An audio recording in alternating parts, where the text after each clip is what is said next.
¿Se ve? Sí. Bueno. Bueno, gente, buenos días. Vamos a arrancar con un ejercicio muy breve. Se habrán visto en el Moodle, se habla de lanzamiento del trabajo práctico 1, que es muy corto, y está compuesto, es un práctico que está compuesto de dos partes, ¿no? Tiene dos instancias. La primera instancia, que es la que vamos a hacer ahora, ya mismo, es individual. También tienen en Moodle los links para cargar la entrega individual, y después consta de una segunda instancia, que es grupal, que es dentro de algunas semanas la entrega. De hecho, se va a superponer con el trabajo práctico 2, pero es una entrega menor porque básicamente es en un trabajo grupal, rehacer lo que hicieron individualmente, o sea, consensuar una versión definitiva del trabajo individual que hicieron, que van a hacer hoy. Nosotros les habíamos explicado, la clase pasada, cómo iba a estar estructurado el trabajo práctico durante el año. Una primera etapa de reconocimiento, una segunda instancia de análisis, veo que hay gente que quiere entrar.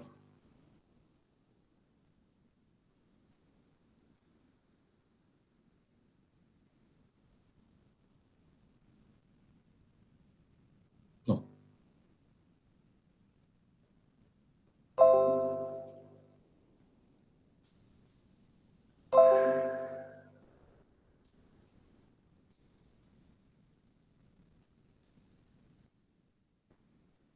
Tenemos una instancia de análisis, compuesta por distintas etapas, y finalmente vamos a llegar a la instancia de diagnóstico. Hoy en realidad arrancamos la semana pasada con la tarea que les dimos para hoy, con la primera parte de reconocimiento, ¿no?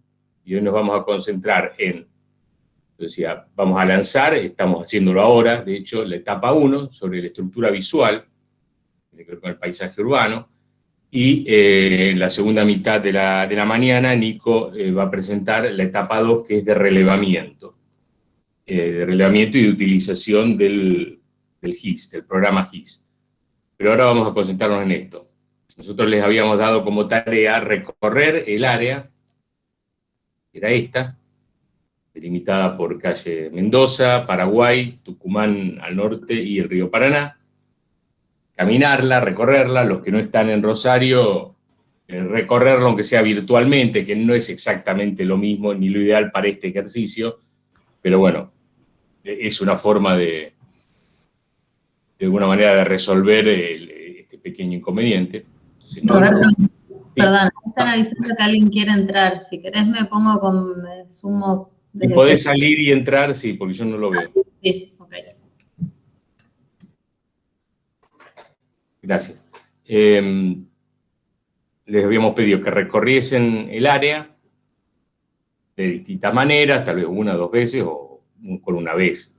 O si alguien vive ahí y no tiene necesidad de recorrerla, no la recorría, y que leyeran el capítulo 1 y el capítulo 3 del libro de Kevin Lynch, La imagen de la ciudad, que están subidos a la bibliografía en la plataforma Moodle. Vamos a concentrarnos en unos aspectos. El capítulo 1 es más bien introductorio y explica la importancia de la percepción del medio ambiente, en nuestro caso del medio ambiente urbano, en el cual nos desplazamos, porque es importante esta idea, el concepto de legibilidad e imaginabilidad. Ustedes saben que para explicarlo de una manera simple, cuando uno lee un texto, dice que es legible o no es legible, si lo puede entender o no lo puede entender. Lo que dice Kevin Lynch, si hablamos de imágenes, es que podemos hablar casi de imaginabilidad, que es la capacidad que tiene un objeto observado o un entorno observado, un espacio observado, para denotar en nuestra mente distintas imágenes, ¿no? para poder asociarlo a imágenes reconocidas, de alguna manera reconocer algunas cuestiones que nosotros ya tenemos incorporado, poder inteligir, lo que sea inteligible en términos visuales. Está muy asociado al concepto de legibilidad, que el espacio sea entendible. Hay una idea que uno podría decir es cuando ustedes llegan a una ciudad en la que nunca estuvieron, una ciudad extranjera, y a lo mejor no tuvieron tiempo de hacer una indagación previa, de comprarse aunque sea un mapa turístico y tener una idea de cómo es la ciudad. Simplemente llegan a una estación de tren en el centro de la ciudad, se bajan del tren, están en una plaza y hay dos posibilidades. Miran el ambiente y se dan cuenta si el lugar en donde se bajaron, la plaza es una plaza importante, saben distinguir si hay un edificio, si es un edificio público o si son edificios de vivienda, privados. Si hacen un primer recorrido se dan cuenta que hay algunas calles que son más importantes que otras, que tienen mayor relevancia por la cantidad de vehículos que circulan o de gente que camina, o también por el ancho, por las actividades que se vuelcan a la calle. Uno se va construyendo como una especie de mapa mental, literalmente, acerca de cómo es la ciudad. Y esa ciudad puede estar organizada de manera tal de que sea una imagen legible, uno enseguida entender y enseguida se pueden orientar, o de ser una imagen bastante ilegible, o sea, bastante confusa, bastante laberíntica, en la cual se van a dormir a la noche a un hotel y se levantan al otro día y se vuelven a perder, y todos los días encuentran una situación que los obliga a consultar un plano para ver dónde están parados, mientras que hay ciudades que uno enseguida puede ubicarse. Eso es una ciudad legible. Y es importante, y este concepto de legibilidad sirve tanto para analizar un entorno urbano existente, para analizar uno de los aspectos que hacen a la calidad visual del entorno urbano, o también eventualmente puede servir para proyectar un nuevo entorno urbano. Proyectar un entorno urbano que sea legible. ¿Qué es lo que hace Lynch en el libro? Bueno, él dice que frente a la pluralidad, a la cantidad de estímulos que nosotros, visuales, y también, por supuesto, auditivos y sonoros, pero en este caso visuales, que recibimos del medio ambiente, los seres humanos tendemos a simplificar lo que vemos para poder orientarnos. Esta simplificación es una operación que nosotros hacemos sin darnos cuenta, es automática. Es como que construimos literalmente un mapa mental para poder orientarnos. ¿Un mapa qué es? Un mapa es una representación bidimensional de una realidad espacial, y es una representación que está simplificada. Si no estuviera simplificada, no serviría para orientarnos. Si el famoso plano que postulaba Borges, ¿no? El mapa que postulaba Borges en una sociedad, en un reino de cartógrafos, decía que había llegado el arte de la cartografía, había llegado a tal perfección que se hacían mapas en escala 1 en 1 y que reproducían fielmente todo lo que ocurría en el reino. O sea, básicamente eran iguales a la realidad. Bueno, un mapa así es absolutamente inútil para orientarnos. Para eso ya tenemos la realidad. O sea, el mapa necesita simplificar la realidad con una finalidad. La finalidad es que brindar información o que sirva para orientarnos. Si no, no sería un mapa. Bueno, nosotros, lo que dice Lynch es que automáticamente, sin darnos cuenta, cuando caminamos, nos vamos construyendo un mapa mental. Vamos simplificando los estímulos visuales, y los simplificamos reduciéndolos a 5 grandes componentes, o reduciéndolos o tratando de identificar en la pluralidad 5 componentes, de ordenarnos. Dice que uno de esos componentes son sendas, que son los conductos que sigue el observador normalmente, ocasionalmente o potencialmente. Pongo un ejemplo. Si yo ahora les dijera a ustedes, dibújenme un mapa mental del centro de Buenos Aires. La mayoría habrá estado en Buenos Aires, algunos no, piensen sobre todo los que hayan estado en Buenos Aires, o de cualquier ciudad en la que hayan estado, que no sea la ciudad natal de ustedes, cualquier ciudad que hayan conocido, y yo les dijera, dibújenme un mapa mental del centro de esa ciudad, ustedes no me dibujarían todas las calles, me dibujarían algunas calles, que son las que recuerdan, que son generalmente son las más relevantes.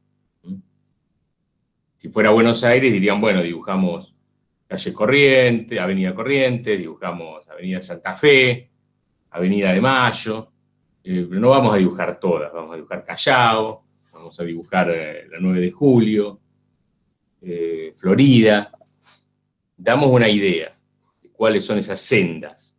O sea, no todas las calles de la cuadrícula, algunas, las más relevantes, las que sirven de organización. Bordes, dice, otro elemento son los bordes, que son elementos lineales, como las sendas, que el observador no usa, porque no son para caminar, para desplazarse, siempre son límites entre dos fases distintas de la ciudad. Un borde puede ser, en nuestra ciudad, unas vías de un tren, en cualquier ciudad. Las vías del tren, generalmente, cuando están a nivel cero, ofician de borde, separan. Por supuesto que se pueden cruzar, hay cruces, pero en general son infraestructuras que separan. Un borde puede ser un gran paredón. Si caminamos en otra escala, ¿no? Si circulamos hacia el oeste del Parque Independencia, nos vamos a dar cuenta que los paredones del cementerio son un borde. Si circulamos por el Parque Scalabrini Ortiz, vamos a ver que todo el cerco perimetral del shopping del Alto Rosario oficia de borde, o el cerco perimetral de los condominios del Alto. Esos son bordes. Un río, una costanera es un borde, una barranca es un borde. Por supuesto que hay distintos tipos de borde. Hay bordes que son más blandos y bordes que son más duros. Hay bordes que son atravesables, hay bordes que no son atravesables. O bordes que son atravesables en algunos puntos. Si es un río, a lo mejor tengo un puente en algún lugar. Y si es una vía de un tren, bueno, a lo mejor tengo un cruce a nivel o un cruce elevado en algún punto.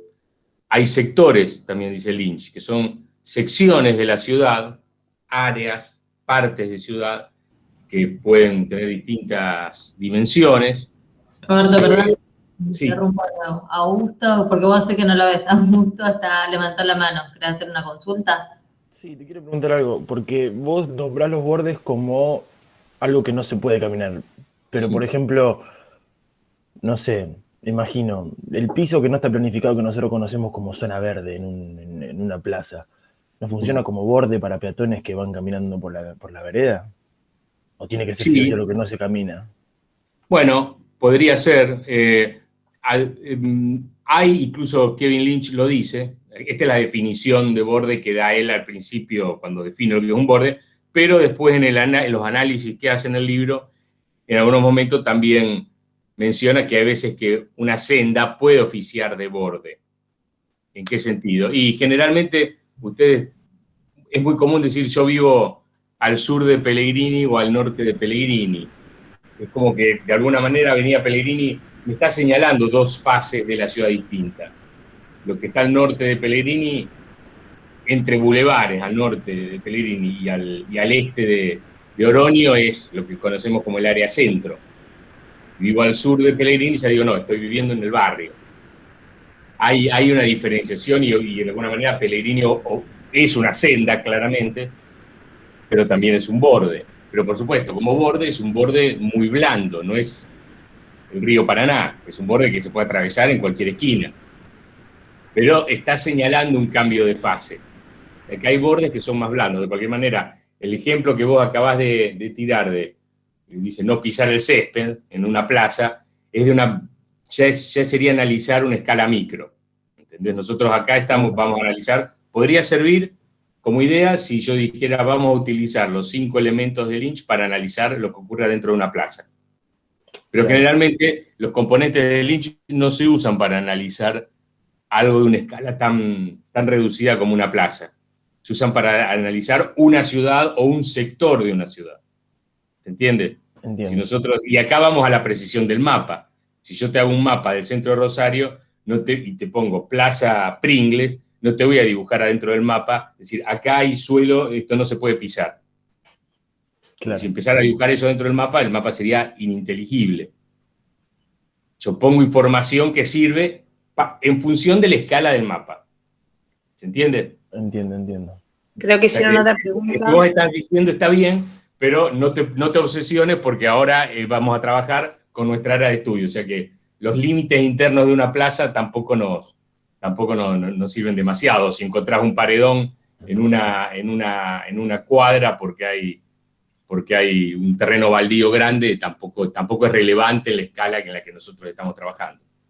Claro, entiendo. Creo que hay otra pregunta Gracias. por el chat, y mientras Sí. también aclarar que no necesariamente el sentido de borde sea algo nocivo para la ciudad, No, aunque muchas yo ni veces, nadie dijo nocivo, tampoco. no, aunque muchas veces puede coincidir, pero como decía Roberto, un borde puede ser el río, no significa que hay que subsanar ese borde No. y claro. Por eso. Dejemos, total, esto no es un teórico largo, es simplemente presentación para hacer el ejercicio. Termino y hacen todas las consultas al final, antes de hacer el ejercicio, ¿puede ser? 10 puntos. Dice Lynch que hay otro componente que nosotros solemos identificar, que son sectores, que son partes de ciudad que tienen alguna identidad, que son distintas a las partes que la rodean. No quiere decir que nosotros dividamos automáticamente todo lo que vemos en sectores, pero a veces entramos caminando por una ciudad, entramos en algún barrio, por ejemplo, y nos damos cuenta, percibiendo que ese barrio es distinto al barrio de donde veníamos antes, que hubo un cambio.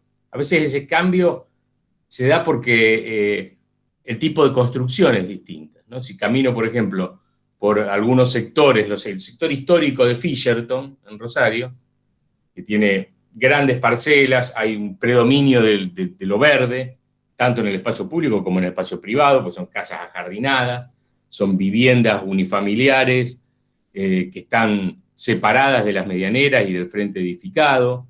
Tiene una característica particular, y yo me doy cuenta, aunque no lo puede expresar, aunque una persona no sea arquitecta, se da cuenta de que ese barrio, de que ese sector de Fisherton es distinto a otros sectores. Pasa también con algunos sectores de Alberdi, con algunos barrios particulares. Si entro en un barrio Fonavi, me voy a dar cuenta que es distinto al entorno. A veces ese cambio se puede ver a actividades también. Entro en una zona bancaria y me doy cuenta que hay un área que es distinta porque hay una actividad que es distinta a la del entorno. Hay veces que no puedo reconocer ningún sector. Camino por un área de la ciudad y no la puedo sectorizar o no encuentro claramente, o a veces encuentro sectores pero los límites no son precisos, los límites son borrosos.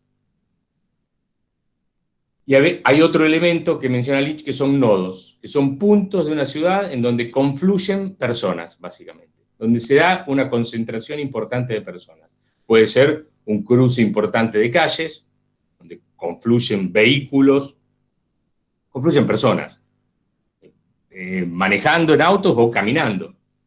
A veces puede ser cualquier punto, una plaza, un lugar de concentración de personas. Eso es un nodo. Y hay mojones, que dice que son también elementos puntuales, pero a diferencia de los nodos, uno no entra a un mojón. Un mojón es, como lo indica la palabra, literalmente, son estructuras visuales, puntos visuales que nos sirven de referencia. A veces puede ser una torre, puede ser una estatua, que tomamos como referencia. Digo, yo vivo a 3 cuadras del Monumento a la Bandera. Bueno, antes me hablaban de un borde y yo hablaba de que un borde eventualmente puede ser una senda también. No siempre, no toda senda es un borde, por supuesto. Pero puede ocurrir a veces que uno se encuentra con una situación muy particular como el Monumento a la Bandera.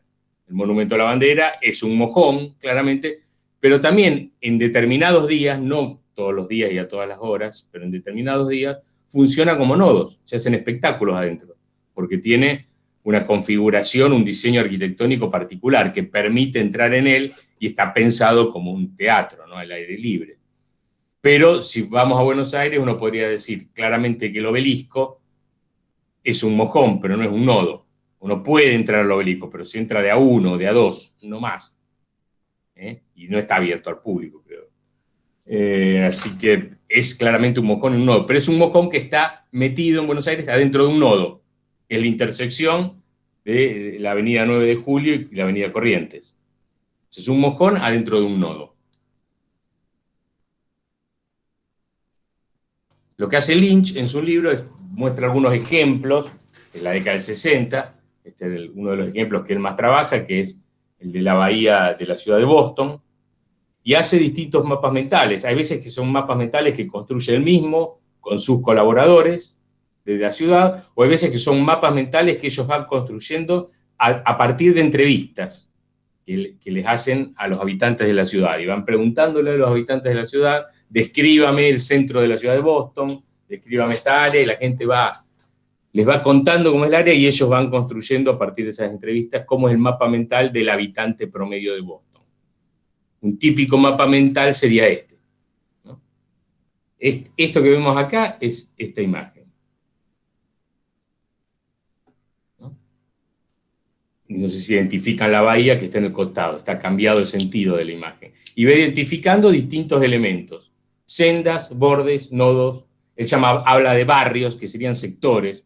Nosotros no usamos el término barrio, porque la traducción barrio acá se confunde con otro tipo de componente del espacio urbano, ¿no? Tiene otras características más sociológicas. Y mojones. Y como ven, identifica elementos mayores y elementos menores. O sea, hay grandes sendas, hay sendas menores, hay bordes grandes. Yo antes hablaba, por ejemplo, de un borde muy duro, sería un borde grande. Ahora, un borde que puede ser atravesado en distintos momentos o constantemente es un borde menor. Lo mismo podríamos decir un nodo o un elemento mayor. Pongo el caso de Buenos Aires. Si hablo de la 9 de Julio, va a ser una senda mayor, y comparada con la 9 de Julio, a lo mejor Avenida Corrientes es una senda menor. Hay nodos grandes y también nodos más pequeños, de menor intensidad, de acuerdo a la cantidad de personas que confluyen en él. Hay sectores que son muy contundentes, si los puedo identificar, están definidos con mucha contundencia, y hay sectores que no están definidos con tanta contundencia. Fíjense que en el mapa mental hay sectores que no tienen hay un sector arriba, no sé si se ve mi cursor, está claramente, cuyos límites parecerían estar identificados con sendas, con unas líneas. ¿Lo ven? Sí, sí. ¿Sí? Mientras que hay sectores abajo, fíjense, que tienen límites imprecisos. Eso quiere decir que el observador se dio cuenta que aquí hay algún sector de la ciudad que es distinto a lo que tiene alrededor. Lo que está en blanco es donde no reconocen ningún sector particular. Y acá se da cuenta que hay algún sector distinto, pero no tiene muy en claro cuáles son los límites, porque a veces esos límites son un poco difusos desde el punto de vista de la percepción. Y repito, donde está en blanco no reconoce ningún sector particularizado. Y hay mojones, elementos de referencia mayores y menores. Y ya tiro una ayuda, podría ser el monumento a la bandera, podría ser un mojón, además de un nodo eventual, pero podría ser un mojón mayor, y a lo mejor la torre de alguna iglesia, en otra área podría ser un mojón menor, tal vez. Tal vez en otra ciudad no, una torre de una iglesia sería un mojón mayor, una ciudad medieval donde las torres de las iglesias son esos campanarios que se destacan de una manera contundente, mientras que en nuestra ciudad la catedral está rodeada de edificios que son más altos incluso. Así que es bastante difícil que se destaque como mojón. Aparte, y no deja de ser un mojón, un elemento de referencia. Lo que nosotros le vamos a pedir en esta instancia individual es, ahora mismo, ustedes saquen un papel en blanco, no un plano del área de estudio, un papel en blanco y dibujen de memoria, hagan un mapa mental del área de estudio, lo que recuerdan, utilizando los 5 elementos de Lynch, y si puede ser, haciendo una distinción entre sendas grandes, sendas menores, bordes grandes, bordes menores, nodos grandes y menores, sectores, que ya por el tamaño de nuestra área ya es más difícil a lo mejor identificar, pero es posible identificar algunos sectores, tal vez no con límites muy precisos, y mojones, grandes y menores. Una vez que lo dibujen a mano alzada, o pueden dibujarlo en Photoshop o en algún programa que a ustedes les resulte cómodo, da igual. Transformar eso, escanearlo, sacarle una foto, o ya directamente guardarlo como un archivo JPG, PDF, le ponen su nombre, por supuesto, individual, y nos lo envían, lo depositan en la plataforma Moodle. Son las 9:30, bueno, a las 10, 10:15, ya tendría que estar largando Nico la segunda clase. La segunda etapa del práctico, como vamos a ver, se va a entregar una semana, la semana que viene podemos consultarla si quieren, es por equipo. Cada equipo se reunirán en algún momento, se reunirán virtualmente, o a lo mejor en una plaza, o en la casa de algunos, si no superan los números permitidos, y pasan en limpio lo que hicieron de manera individual. Se ponen de acuerdo acerca de cómo es la estructura visual de nuestra área de estudio, pero lo hacen sobre un plano ya, sobre un plano del área o sobre una imagen satelital. ¿Se entiende cuál es la consigna? Profe, te consulto. Sí. ¿En qué parte del Moodle lo entregamos? Porque hay varias entregas, pero hay 4. Dice entrega, trabajo práctico 1, fase instancia 1, ¿no? ¿No lo ven? Y está por comisión. Sí, sí. Ah, genial. Bárbaro. No sé si hay alguna duda más para preguntar, o ya podemos largar el ejercicio, o pueden hacer preguntas mientras lo están haciendo. Pero tiene que ser rápido, por eso en media hora menos tienen que dibujarlo. Esto es algo así. No es que sea difícil porque sea rápido, hay que hacerlo rápido. No tiene sentido hacer un mapa mental y tomarse 4 horas para hacer un mapa mental. Y lo que les pediría es que no hagan trampa, en el sentido de, no tiene sentido, no tendría ningún sentido que ustedes se pusieran a consultar Street View, Google Maps ahora, porque no tiene sentido hacer el ejercicio. No es que nosotros nos vamos a dar, probablemente ni nos demos cuenta, salvo que lo usen como base, que sean tan inocentes de usarlo como base. Pero si lo hacen sobre una lámina en blanco, tampoco nos vamos a dar cuenta, pero para ustedes no tiene sentido el ejercicio si copian. No estamos haciendo tampoco una evaluación parcial. Es cómo recuerdan el área, utilizando estos 5 elementos. ¿Alguna duda por ahora? No. Sí, yo agregaría, Roberto, a lo que dijiste recién, que es más, lo que se les escape le va a servir de ayuda para mejorar la observación de lo que tienen que observar. Entonces, en realidad, es mejor que se expresen los olvidos o los desconocimientos de algunas cuestiones, porque eso es lo que le permitirá potenciar después el trabajo a posterior, que es lo importante. Sí, aparte tengan en cuenta que esto lo hacemos aparte individual, después ustedes lo integrarán por cada equipo, pero son planos que hasta cierto punto tienen cierta carga de discrecionalidad personal, ¿no? De subjetividad. A veces lo que es importante o relevante para una persona, para un observador, no lo es tanto para otro observador. Entonces hay que cargar un poco, ¿cómo lo recuerdan ustedes? Después tratarán de consensuarlo.